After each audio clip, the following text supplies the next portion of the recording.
Hello everyone. Today we're going to make a reaction to Geography Now, Georgia. Original link in the description. I'll start the video. This is the second Caucasian country I reacted to. The first was Armenia. Alright, then let's see. Georgia. Not the US state. Georgia. No, not the state. History of Georgia. Not the Famous people from Georgia. Not this. Sakartvelo. Got it. Okay, that's. It's confusing. Slavic countries call it. Everyone, I'm your host Barbie. You have no idea how frustrating it is for these people to explain who and where they are from. Right. We have reached our last country in the Caucasus region, and we're going to have a lot of fun because this place is so incredibly unknown and so incredibly interesting. Welcome to the land of wolves. Okay, let's learn about political geography. Now, ask a random person on the street where Georgia is on a map. 80% of them won't know, 19.3% of them will point to this, and the remaining 0.7% might get it right. For the 99.3% of you normies out there, Georgia is the northernmost Caucasus country located in this quarter slip of land nuzzled between the Black Sea and the Caspian Sea, below eastern Russia, with Turkey and Armenia and Azerbaijan to the south and east. Now, here's where the geographical dilemma commences. Is Georgia in Europe or Asia? Some will argue that it stands east of Turkey, which is kind of seen as like the gateway to Asia, but culturally it identifies closer with Europe. Ultimately, I guess you can conclude that it's kind of like both in one. It's a bunch of white people in Asia. Or Caucasians.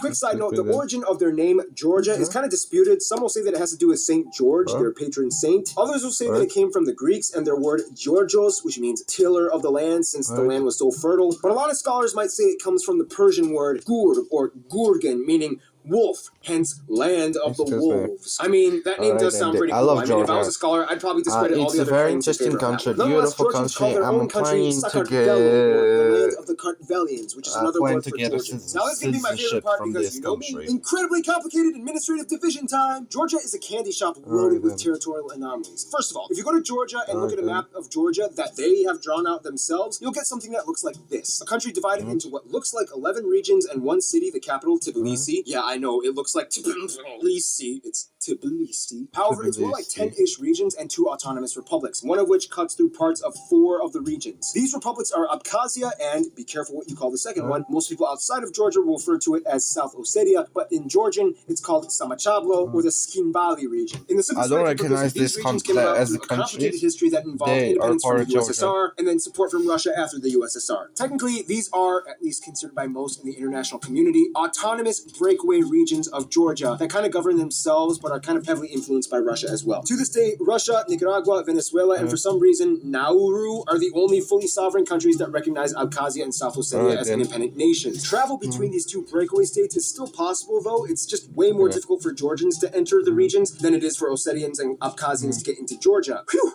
So anyway, aside from all that, Georgia is an incredibly vivacious yet rustically refined nook hidden away in the mountains hard to get to.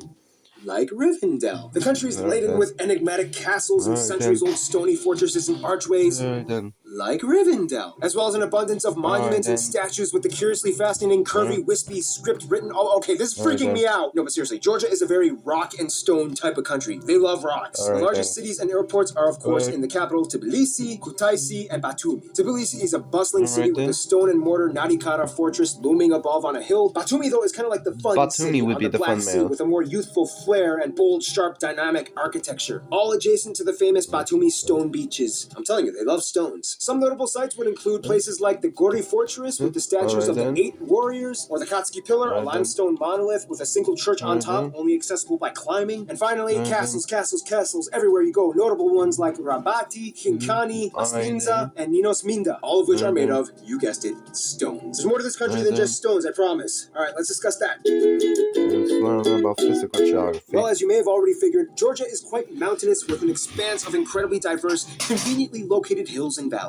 The reason why it's so convenient is because the entire country is pretty much nestled between the greater and lesser Caucasus Mountains, which protects it from the blistering cold air masses that pummel southern Russia, yet it also barricades against the hot and dry streams that penetrate from the south. This means that they have overall pretty comfortable weather and just the right amount of rainfall and sunshine. The mighty Kura or Mkvari is the longest river that flows upward and arches south into Excuse the me, areas through alright then. Tbilisi, and the highest mountain and third highest. I'm in also Europe, if you working consider on Georgia part of other Europe. geography Mount now, Sakhara, located possibly in the north more, along the Caucasus. but Concealed within the hills lies the Yavkheti excuse me, volcanic alright plateau and the southern Georgia volcanic highland. These are Alright some then. rather unstable geological regions that will produce hot springs, mineral water, and seismic Alright then. activity. And of course, caves. So many of them here. You have the still yet to be completely explored Meluri Cave in Imereti with waterfalls, the Prometheus Cave that Greeks claim to be the spot where Prometheus was chained to his rock in Greek mythology. Greeks have a history of diaspora in Georgia since like the 7th century. But the most famous cave would probably be the Krubera Cave, found in Abkhazia, otherwise known as the world's deepest cave that goes further than 2,000 meters down. Rapid fire round, you may also want to see the Abasha waterfalls, Martvili Canyon, Crybaby Mountain because it rains there almost the entire year, the incredibly beautiful Blue Lake in Abkhazia with peacocks around it for some reason. Speaking of animals, many might say that unofficially the national animal might be the wolf. The Caucasus region has some of the highest quality of soil in the world in terms of land usage. Georgia has one of the oldest and finest winemaking traditions that go back as far as 300 BC. Otherwise, Georgia has been a hub for mineral mining and petroleum extraction. They share a pipeline that goes through Turkey into Azerbaijan. The national dish would have to be khachpuri, or unofficially referred to as Georgian pizza, a decadent soft bread baked with gooey melted cheese, sometimes served with eggs and other ingredients often baked in. They love cheese. They have so many different kinds, from the salty, briny sunguni to the weird, stringy tenili. They even have a dish where they put cheese inside of cheese. Basically, all you have to know is that when it comes to Georgian cooking, they love cherry plums and tarragon. That's like their go-tos. All right, enough about food. Let's talk about the people that eat those foods. Okay, let's run demographics. Now, if you thought pointing out Georgia on a map was difficult, try explaining what a Georgian person is. First of all, one broader term you could use to refer to someone who is ethnically Georgian would be Kartvelian, which encapsulates all the ethno-linguistic groups found in Georgia. If you include Abkhazia and South Ossetia, the country has about 4.8 million people and is currently attempting a population rebound after losing about 1 million people in the past 20 years due to migration. The country is made up of about 87% ethnic Georgians or Kartvelians, 6% Azerbaijani and Azeri, 5% Armenians, and the rest are made up of other groups like Greeks, Russians, and Ossetians. They also use the Georgian lari as the currency. They use the C and F plug outlets, and they drive on the right side of the road. The most distinguishable facet about Georgia would have to be the Georgian language. Like Armenian, it's unlike any other in the world, standing on its own, not derived from any Indo-European or even Asiatic language branch. The language is also written in the Georgian script. Technically, they have 3 alphabets, but they only use 1. The alphabet has 33 letters, no F sound, and a ton of strange, almost impossible to pronounce letters. For example, thank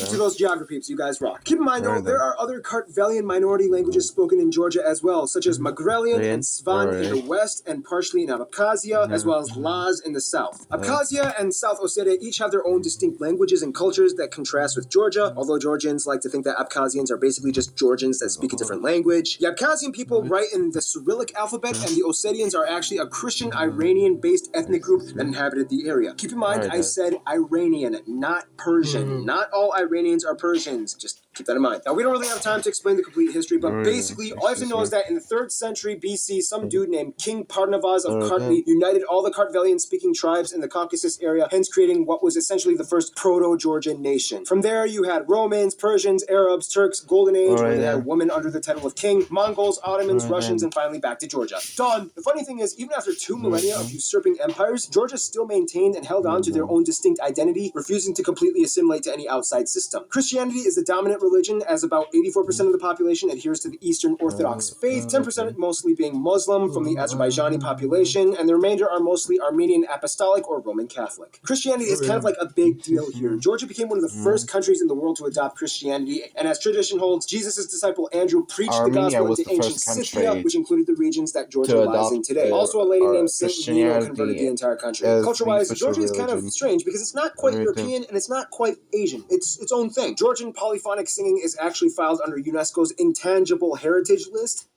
All